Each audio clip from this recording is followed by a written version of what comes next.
Hello there, Sir from 17 once again. This is my Hi-Fi Rush Rhythm Master difficulty walkthrough. We are in the second track of the game. It's called Powering Up. And as you can see at the very beginning, this game is all about keeping on the beat, staying in the pocket, seeing what you can do as you run around as Chai, decimating robots and taking it to this corporation that is set to do some ne'er-do-well things. If you're new to the series, guys, this is the hardest difficulty on a fresh game, which means I will not have any of the inherited features. I currently am not able to parry. I can't use all the great tools you get by the end. Nothing will be inherited. And it opens up some interesting areas of problematic adversity. But it's not without its enjoyment too, because sometimes when you reduce the moveset, you see just how a game ticks and you get a lot better at the fundamentals of it. So that's what we're going to be doing here. The one thing that you will struggle with if you try to do this, or if you're doing it yourself, is that because we are on the hardest difficulty, enemies hit really hard. Because we have base HP right now, they are going to one-hit kill you on certain strings and certain attacks, and it will just shut you down immediately. So if you want to do any kind of challenge run, or any kind of score run, you're going to have to either take no damage just by being that good, or preemptively pause and quit before you can restart the game, because there doesn't seem to be a compelling way to preserve your rank when you continue. And I hope that the devs can add something to do with that, because it reminds me of Metal Gear Rising, where you had to always have nano paste on, or you would automatically save into a lesser rank, which I always thought was a bug, but who knows, maybe it's a feature. Because they can't expect you to do every one of these fights perfectly for an entire stage in a row single segment, because the demand on that is insane. Maybe they just want you to get that good, and somebody probably will, but it's a pretty arduous task for the average player. And my issue with it mechanically is, it's been like that since Devil May Cry 1, and I feel like games have got a lot more accessible and a lot more enjoyable with how they're delivered, so why not make it easier for the player to retry? And I'd love to see the developers support that and add it later on, and I'm going to be holding my breath until that happens, and I pray I don't asphyxiate. But the first fight here is going to be against two standard robots and a baboon. I think that's his name anyway, it's been a while since I checked the names. But Blue Guy does a couple of telegraphs and then he swings. Usually I would recommend parrying that move, but I don't have it, so instead we're just going to dodge. And as soon as we break him, we're going to go into the designated launching tools. My progression, if you're wondering, is going to stem towards getting 3 different aerial moves, because we'll be spending a long time in the air. The first one you start with, which is the standard string. The second one is going to be the XY into XY to get extra height. That's a nice one to deviate with, and for some variation. And then the third one will be the X into YYYY, where it ends with the downward facing laser. Those are the 3 combos in the air I'm going to be picking up. I'm not going to get too complicated with them, I'm just going to get them for sheer fundamentals. And it's going to enable me to continue pushing score and pushing damage, which is exactly what you want to do on this game, because you might have noticed from playing it, but as fun and as colourful as this is, and as much as it looks like a cartoon, as we keep saying, and it looks like it might be aimed at children, this is a very, very difficult game, a very demanding game. It is a game that is not only hard to play just on a foundational level, but it's also hard to play at a high level and hard to play on harder difficulties that actually increase difficulty. The timing window, the damage is all way stricter in this than it is in the other modes, and you're going to feel it, so hopefully you spent some time getting on that metronome and you're comfortable with how Chai feels and how he plays, and you can get busy and get some shit done. But I've been watching this game a lot recently, and I've been playing it a lot myself, and it's just been an absolute breath of fresh air in so many ways. And of course it's not without flaws, because everything has flaws, but it's so goddamn endearing all the time that it's a difficult game to critique. And it's just because it does everything so well that when you do find something that you wish was slightly different or incrementally altered, it's so slight, it just doesn't feel like it's even worth mentioning.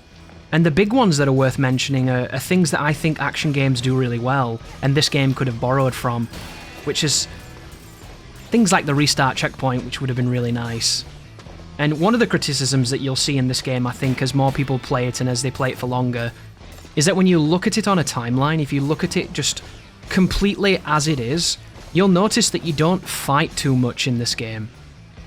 And obviously, if you add it all together, you do fight a decent amount, but compared to an action game of the era that it's aping, there's a lot more traversal and movement and navigation than there is actually fighting. And one of the things I was really hoping for when I moved from hard on my first playthrough to very hard is I was hoping very hard was going to change the enemy encounters, and I was hoping it was going to make them a bit more frequent so there were more fights and the difficulty was objectively more tougher to beat. But that doesn't work on this game. They don't do that, and even on Rhythm Master the encounters are all the same. And it leads me to think two things. The first one is maybe that they wanted to design it this way and they wanted to commit to making it good once, and I can appreciate that. But it is interesting that Devil May Cry, 20 years ago, had this. Ninja Gaiden, 15 years ago, had this. And it became a staple of this genre, of this character action, to have these different encounters and encounter reduxes when you go on harder difficulties to make the game more challenging, to make it different than the previous run. So one of the things I'd love to see is that if they release an additional difficulty, I would love for that difficulty not to have the stipulation of if you drop to a D rank you just die, because as challenging as that is, it's not my favourite design. I would love to see enemies get a massive aggression overhaul. I want everyone attacking all the time. Like right now, that baboon is just walking around waiting to attack, he's not doing anything. See this? He's stood there, he's not doing anything. I want him to swing. I want the enemies to be as aggressive as the enemies in God of War on Titan. Like, I want every enemy swinging when it can. I think that would be fantastic. If they can add fights in interim areas, some popcorn enemies, some smaller dudes, some smaller skirmishers, and then just make it so that you could add a whole host of things if you changed what the enemies were that you fought. So if I could design it on paper, I would make them maybe do more damage. Because harder difficulties, lots of damage, right? Make them do a little bit more damage. I would make them way more aggressive, and then I would have it so that they are in different variations throughout the game with additional encounters. And if you explore in this game, you can find additional encounters because there are challenge rooms and things of that nature. But I kind of want it just in the moment-to-moment gameplay. And if you are looking for just straight gameplay, you can do the Rhythm Tower, which is a little bit like the Bloody Palace. But the one detriment to the Rhythm Tower is it's timing based, and I'm not a big fan of timed restrictions on things like that. It's not an issue if you know how to play, you'll be fine, unless you don't know the bosses. The bosses will definitely trip you up. But if you know how to kill things quickly, and if you know how to do damage and do what you need to do, time limits will not hold you back. I just never find them the most compelling mechanic. There's a few things in video games that tend to suffer such as that. Escort missions, protect missions, things of that nature. Whenever the fail state is outside of the player's control, that's when it tends to be the most glaring and cause the most problems for a lot of players. And it's interesting because those moments do add a gimmick, they do add some variation and some spice. They change the pace, they give you that sleight of hand that misdirects you. But if they're done badly, you always remember them for what they didn't do rather than for what they did do. And it's really nice sometimes when a game has those moments and they nail them, because you can point at them as an exception to that rule of, turret sections always being kind of boring, or driving sections always being kind of awkward and not that enjoyable for everybody. And it's just the generational design of these games that this is trying to be. In those days, they had a lot of gimmick sequences, They came from the time on the PlayStation 1 and on the N64 where every game was trying all kinds of different mechanics, and they didn't really know what they wanted to be exclusively, so instead they tried to be a lot of things and cover a lot of wide areas, and a lot of the times when you do a lot of things, the overall cohesion of the idea gets lost, and you struggle to understand what they're going for, and that happened in the game Forspoken if you played it recently. It's a game that, like, computationally and independently, it has really, really cool aspects of it, and really, really cool things that can happen and can develop and can be focused on. But together, it's confusing and it's muddled and it seems like it's senseless and it has no real direction. And that's a problem. However, that game still has merits and it's a lot of fun if you like what it's doing. Not everyone's going to like it because not everybody can like everything. But then every so often you get these games where they do have that central narrative running through them. They have that vein, that linchpin that keeps them all together. And those are the games that stand out and live for generations. And I think this is a really good example of that too. Because this game does a lot. And it doesn't seem like it at first, but once you start unlocking the assists, once you start getting the partner attacks and the parry, and all the different interactions between dodging and attacks and strings and timing and supers and launches and juggles, this game starts to get complicated really quickly. And because it's all tied and governed to this repeating metronome, all of it is skillful, all of it is precise, all of it is up to you to input. And when that ranking fails and when you miss that hit and when you miss that beat, as long as you have your shit calibrated correctly, it's your fault. And there's no better feeling in video games than when you lose and you know exactly why and you know exactly how to fix it. And you fix it by putting in the time and learning the game to a level where it opens its pages to you and the book becomes something you're now fluent in, and before you know it, you're not even thinking about what you're doing, you're just reacting, and it becomes so natural and second nature. And that's one of the huge merits of a game that follows a soundtrack like this. Because you're getting into the music and because the better you play, the better it's sounding, you get into these moments of flow state where everything is just working. And then every so often you forget and your brain fart and, you know, you drop your combo or you get hit or something bad happens, but that's bound to happen. But I was thinking earlier, like, what are my real criticisms of this game when I get really down to it on some core principles? Because I don't know. Obviously, I think the character's movement's a bit slow, I've said that. I don't like how slow the camera sensitivity is because it makes it difficult to keep things on screen when you play quick. And I'm not a big fan of the soft lock when it comes to using the magnet, because sometimes it will fail you and you'll get killed for it. But all of these issues are things that have happened in many action games. So if I condemn this game for those problems, I'm condemning an entire genre, you know? Which can be a little bit harsh sometimes. But I do think that they are something that could be easily tweaked as well. I say easily tweaked, the lock-on certainly not. But the sensitivity and the movement speed, I think they could up the movement speed by like 20%, and I don't think it would have too much of an effect. And I think that the sensitivity settings should be there by default, because if you use a mouse, you can turn the camera really fast. And I honestly don't know why you can't do it on controller. It's almost like they're afraid the frame rate's going to be affected. This game runs at 240 FPS for me at all times, pretty much. And I don't have to turn anything down, you know? My PC can handle it, so I'd love to be able to just spin that a little bit quicker. And there we go, missing the hook line. But this is our first shop here. Peppermint sets up, I think it might be our first shop, it might be our second shop. You'll have to excuse me, guys, I've not been commentating these in a row, so I don't have the awareness I normally would. Been really busy this week doing several different things. Shout out to the people that took part in that, thank you so much again, you're all amazing.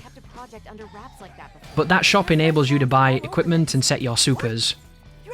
One of the areas that I find quite frustrating is that once you buy the upgrade chip for the super, you can alternate between two, but you're only limited to two, it seems. And this game has like 10 supers, and if you want to get experimental and swap between them dynamically, you have to go to the shop to do it. And the shop is not spread out through the game enough for you to be able to do it in any kind of reliable fashion. And a lot of the times you'll get stuck with a super you don't like, or get stuck with an inopportune super because you're experimenting. And on a repeat playthrough, that won't happen because you'll know what you like, you'll put that on and you won't have an issue with it. But if you like to experiment and you like to keep shifting and changing and really truly get the full from this game, you're going to put on something and then later regret it. And it's just the way of the world, isn't it? This is a hard fight though, guys, here. I think I died on this fight. So at the beginning you get a sword guy with a bunch of gun guys. We need to isolate the gun guys and absolutely get rid of them. The problem here is this sword guy's sword is really long and quite fast, so he can hit you sometimes in midair. You want to be really careful with him. But I'm going to isolate as many people as I can. I think I said that wrong. Isolate. And then I'm going to do my best to divide and conquer him. But if I see a laser, I got a little bit unlucky then, as we get the second sword guy and the baboon here. But they don't have any shields and they don't have any armor. Be grateful when the shields and the armor turn up that they didn't have them previously, because if you don't know how to break armor, it gets really frustrating. And just then, I saw the laser watching this back, but apparently when I was playing, I wasn't paying attention. And that's the danger, guys. Those lasers can be really tricky to see at times, and they do a decent amount of damage and they knock you down. But it's not the end of the world, we recovered. As long as we can kill him, we're okay. As soon as the gun guy dies, I can focus on the big ones, I can stun them, I can launch them, and it'll be absolutely fine. Then I get hit then on the second evade when if I'd had the parry then that was free. But we don't, so we have to make it work. Here's a punch, boom, there it was. going into the super to try and break down as much of the bar as I can. There's the break, there's the launch. Something you can do in mid-air as well, guys, if you want to stay in the air longer, you can delay the combo so that it comes out of the combo and then start it again, and the first hit of Chai's combo in the air, the aerial rave, it will give you an obscene amount of hang time. So you can do X, Y, get that increased air, wait, don't finish the string for a second, then press X again and get the standard X combo. So there's lots of ways to stay in the air if you want to. You can also intentionally not go for the beat enders and just chain to them instead and then keep doing the combo. And I would imagine when combo videos for this game start turning up and all the mechanics and all the tech starts showing up, you're going to see a lot of that for creativity purposes. Because when you do the beat enders, it tends to launch them back to the ground. And you want to avoid that unless you can come up with something that keeps them there, like using Peppermint to grab them, so she can keep them shot while you hit them and then recover and then magnet and then continue to hit them. But this is what I would like the game to do more here, guys. We come into this room after a bit of platforming, and it's just a couple of standard robots. Doesn't have to be long, doesn't have to be that challenging. Just give us a couple of enemies so that we can remember how to fight and keep our hands warm. Like, hell, for me, this could have just been one of those sword guys with a gun guy, and you could have left it as 2 enemies. But I would want more encounters. And I feel bad saying that I want more encounters, because I think the pacing of the game for one playthrough is quite nice. But I play games for combat, I play games for action. I want to do the fighting. The platforming I'm less interested in. The story I don't care about after the first run, you know? I want to get in there, I want to do some combat, and it seems like the Rhythm Tower is what the developers wanted me to be engaging with. But I love the campaign. And we were talking today about some possible solutions to this, and one of those could be an encounter selector. Damn, I did terrible on score. Not good at all. Timing was sloppy as well. What can I say, guys? I'm still new, I'm still learning. I'll get there eventually. And don't sweat those doors with the flames on them. That's for a character you don't have yet. That's intended for New Game Plus. But one of the ways to get around the way that they've sparsely placed battles is that they could do an encounter selector. And if you've ever played Uncharted 4, Uncharted 4 was one of the first times I'd ever seen this, and it's a wonderful concept that I would love to see other games do. Because if you could just pick the fights in this game from a menu and they had a really, really good load screen, and they got immediately into the action and you could pause them and restart them really quickly without having to watch cutscenes, having to run back, having to do any of the interim things, I think that would be phenomenal. Here we go, another fight. So, 2 guys with lasers and the rest are sword enemies. We need to kill the laser guys. And we're going to do so. Build up that reverb. Cash the reverb in to kill some of the smaller enemies. And when you get the parry, you can have a lot of fun with the guys with the guns, because if you're confident enough, you can just beat up one guy and parry the guns. I don't quite have the timing yet on the shots on this difficulty, but I'm interested to see how long that would take to work that into my rotation. Because there's a lot of combos I'm not doing when I have all the moves, and I really want to go between all the different combos very fluidly and interestingly. I don't know about you guys, but I don't like being one of those players that has the same setup for everything, where you do the same move every single time, and the same chain of moves, and they always lead into the next thing, and the next thing, and the next thing. There's nothing wrong with playing like that. In fact, I think a lot of people do. It's comforting, it's safe, and it's predictable, and you can get really good at it. But I like the idea of just being like, I'll try that one, and then I'll do that one, and what about this one? And just kind of making it up and free-flowing and freestyling between the tool set. I think that's where the longevity is, isn't it? When you get good enough to get all the perfect timings on all the combos, and you can go from any combo into another one. Oh, I got shot then, I saw it as well. Sloppy gameplay. Not to worry, we'll get him. That's interesting too. You might be wondering then, when I use that ability, did I want it to go the direction it just went? And the answer a lot of the time is absolutely not. There are times in this game when I want the super to do certain things, and it doesn't. And that's the kind of learning curve it's going to take to get used to things, but once you get it, it's not too bad. I love how that launches on those additional hits, and then you can jump and chase it. Such a cool move. Have I mentioned that I love this game yet, guys? This game just makes me so happy. So happy. Here we go, 1v1. I still don't know the tell on this enemy as well. Why does he do 1 hit sometimes, and why does he do 2? I need to figure that out. And we improved the rank as well from the previous one, but we didn't get the star, so sad. But that fight is tough, guys. Don't worry if you have problems there. Definitely one of the more demanding fights thus far. But we are given a little bit of clemency, because afterwards we can break some of the environment, and then from breaking the environment we can get some of our resources back. And I think we're coming up on one of the chain pulls. Hold up, Chai. And the chain pulls are kind of interesting, because you start this sequence where you go on the rails, and then every so often they want you to dodge things and interact with things, and if you do the interaction on the beat, they will give you a symbol to tell you that you did it correctly. And I don't think the game ever explicitly describes it this way, but even dodging the crates is rewarded if you do it at the right time. And the timing is one of those where you'll learn to feel it more than you'll see it unless you're incredibly visual. Whereas a certain crate asks for a prompt, but if you listen... So just then, they're correct. That one is like hard not to get correct, but whenever it makes that noise, it means you've done it right. And a lot of the time, you can do it really wrong. So that was good. Not good.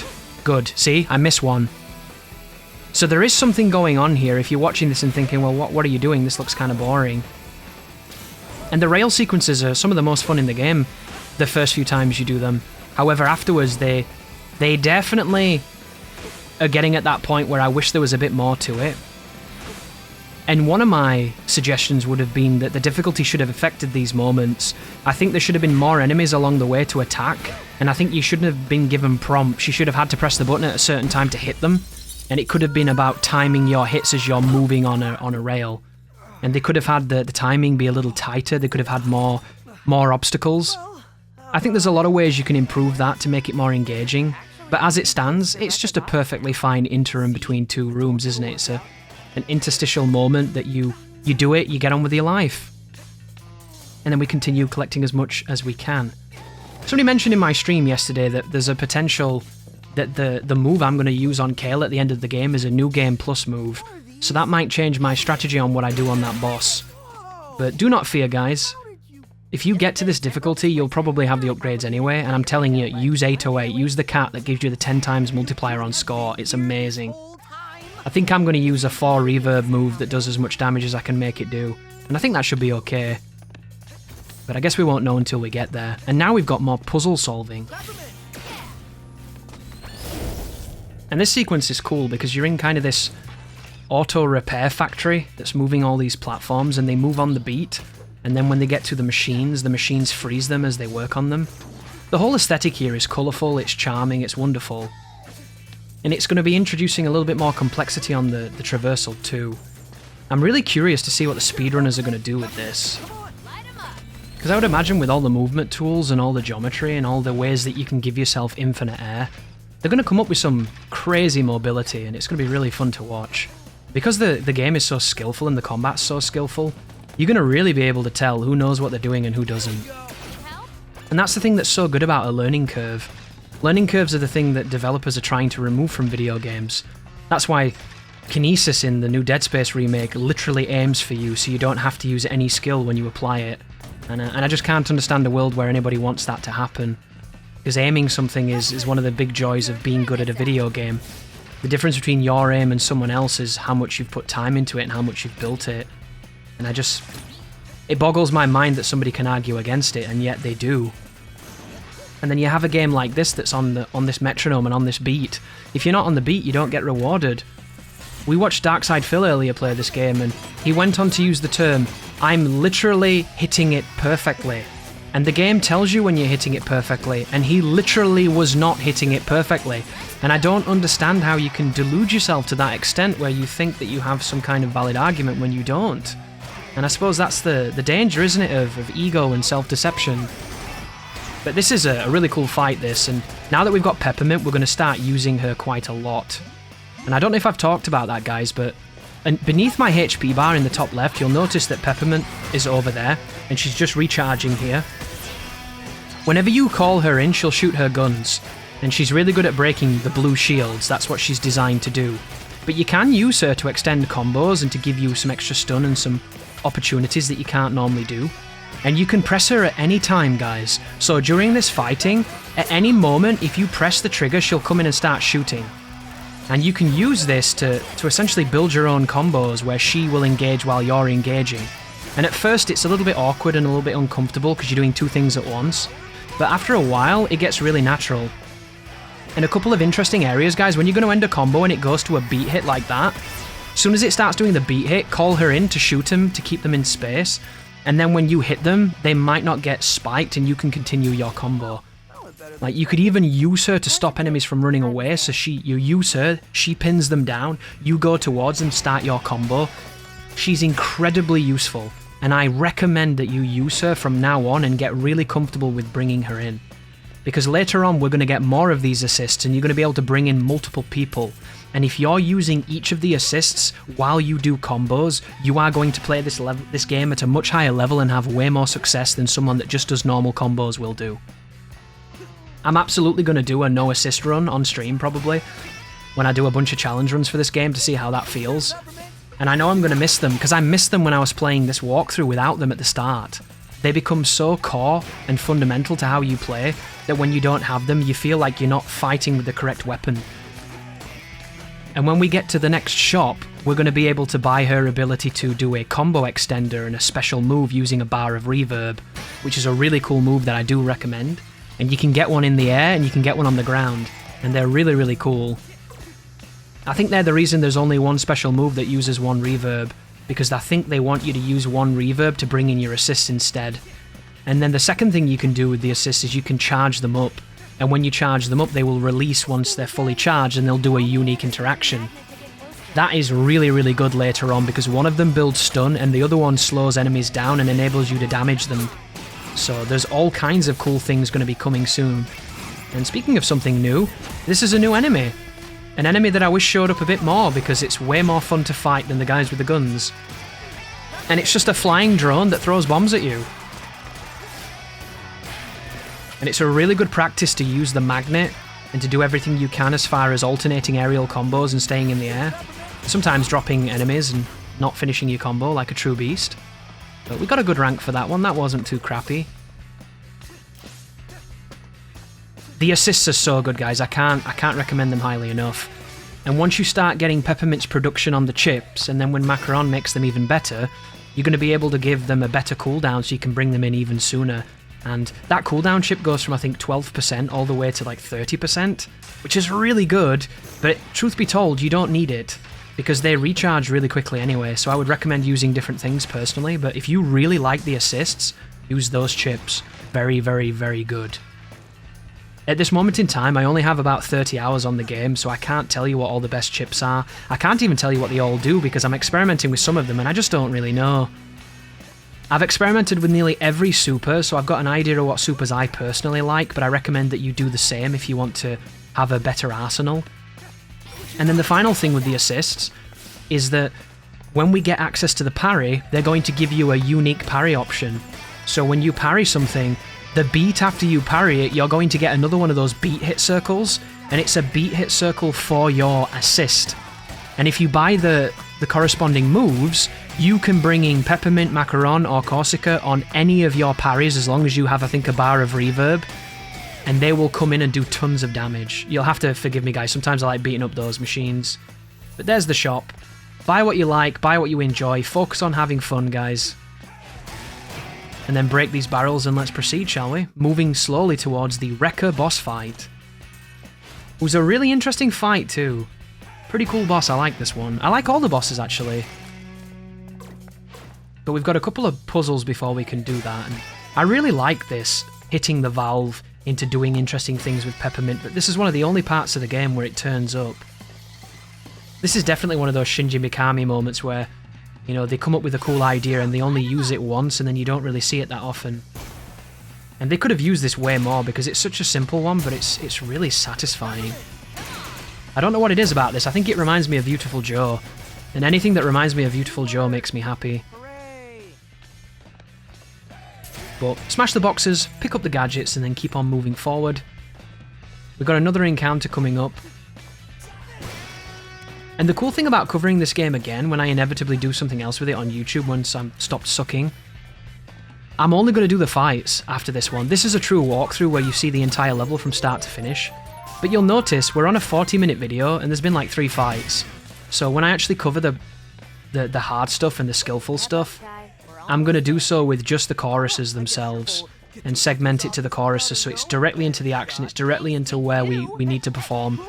And not only will it make it a bit easier to digest as a video, but it'll also get directly to the point I think people care about, because the traversal is good and it's fun, but I don't think many people are going to be hanging around to continually do the traversal unless they really, really like it. And again, you know, speedrunners that keep repeating the game, they're going to engage with it a ton because there's more traversal than there is action. But here's the fight. And we've got 2 aerial robots, we've got a guy with a sword, got 2 guys with swords, so 2 air robots and 2 sword guys. And a piece of advice when you watch this gameplay, if you're struggling getting scores, and you're struggling with the fighting on how to keep everything going, well, the best thing to do, of course, is to stay on the beat and keep your combo. If you attack on the beat, you will keep a combo through a full fight, but it's actually really hard to do.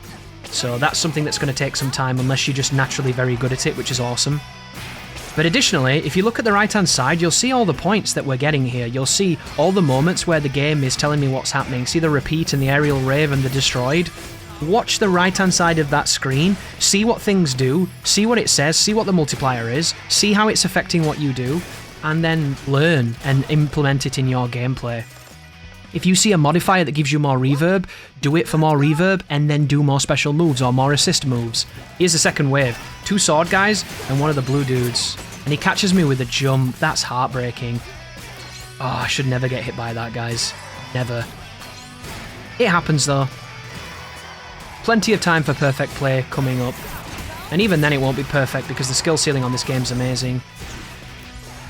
I got fucked then because I wanted to go back up with the magnet to get the guy in the air who was being juggled by Peppermint, and he prioritised the guy with the sword. He ruined my fucking juggle. Not happy about it. Still not happy about it. The guy's dead. Here we go, last guy. Got our super. Do the Y combo, jump over his attack or dodge it because we don't have a parry. When you get a parry, guys, just parry it. You think you're good at Sekiro? Parry this game. Parry this game and then link me the video. Because parrying in this game is not as hard as it looks, but it's very tight. Like, if they didn't give you that beat, parrying in this game would probably be terrifying because you wouldn't realise that they're always on the beat. And that's the best piece of advice I can give you guys. Everything that happens on this game is on a beat line. So if you follow the beat, even if it's parrying, even if it's dodging, even if it's attacking, you are going to be successful. This is a rhythm game. It's a combat game, it's an action game, but that underlying rhythm is the kernel of everything that's happening. It's the heart of the machine. And the closer you are to that beat and the better you are and more consistent you are at hitting it, that's where success lies. That's where mastery lies. That's where Hi-Fi Rush becomes really fun. And now we have Rekka. So Rekka is a 2-phase fight that has a checkpoint on each phase, and the only part of it that is noticeably all that challenging is when she picks up the pipes in the second phase and starts whacking you with them. But again, this is a fight where if you have the parry, you can do really cool things to her, because you can completely shut down all her moves and just stun her quite quick. But instead I'm going to be jumping and I'm going to be dashing. And then when I get close, I'm going to prioritise doing the heavy attacks to do more damage, and I'm going to bring in Peppermint as much as I can, and then I'm just going to see what she's up to and react. So she has a dashing move and a ground slam, and she has a punch. Each of these moves are going to have a glinting telegraph and usually some kind of green area on the ground, and they all come out on the beat. So this one, all of these hits are all beats. Very easy parries once you know what you're doing, once you practice a little bit. And as soon as you break the bar on the bottom, it's going to end the sequence in the fight and move on to the next part. So just chase her down, hit her with supers. Notice that you don't do any goddamn damage because this boss is beefy on this difficulty. And admittedly, I don't have any really super powerful moves. If you come here with proper moves, you can probably melt her. There we go, first phase is down. Second phase, well technically it's still the same phase really, she just uses the electricity now. So now, when she powers up, you have to go to the sky and use the hook, the magnet, to use these robots, and if you engage with her, she's covered in electricity and you'll get shocked. And it's a stunning move as well, and it can lead to her doing moves that will hurt you afterwards. So all I like to do is I like to wait for her to be exhausted from the electricity and then engage. And if she does anything I don't like, I just jump away or hook away. And be careful of this because she's going to power up again. And right now, if I attack her, she's going to get a free stun. So I'm just going to use Peppermint. I'm going to wait for her to blow a load, see what she does. Here it comes. She does the punch. And then after this, I think I might engage with her. Oh, there's the force field. So when you break the force field, now you can get some hits on her. And you can attack force fields. You do not have to respect them. You can also attack armor. Oh, wow, that sucked. That was really unlucky. But now we can do some more damage, go to second phase. Here comes the dashes. That sucked too. Look at the tracking on that. Dodging is way harder than parrying in this game. Because the parry just completely shuts it down and it doesn't change your movement, whereas the movement moves where you are. So sometimes you end up where they are and it's just bad news bears. But there's a little manipulation here, guys. If you lose to this phase and you restart, or if you just load the save and quit and come back, sometimes she doesn't do the opening salvo. So do you notice she still has 2 bars, verse 2, and she didn't do the minigame? I was experimenting with quitting out to see if I could skip it because I don't like it. It's really hard to read, it's really frustrating, and it's easy to take a lot of damage. And in the end, when I was quitting out to test something, she didn't do it, so I just continued fighting her. And if you're having any problem with that particular phase, if you do that enough times, she just doesn't do it. It seems to be RNG. I don't know exactly how it works, but hopefully in time I'll be able to explain it a bit better than I can right now. You get some big stuns here though. Couple of moves to do if you can get them, guys. I don't know if you can because I forget what you can and can't buy. But if you can get the Y square Y, I know that's confusing, I apologise. If you can get that move, really, really powerful. Oh, this is me showing you that you can high profile this phase as well by using that move. See this? Really easy to high profile all of that. I didn't actually need to do it because she's not doing the bad move, but this right here, if you're high enough, you can avoid all of her attacks. But you just don't need to.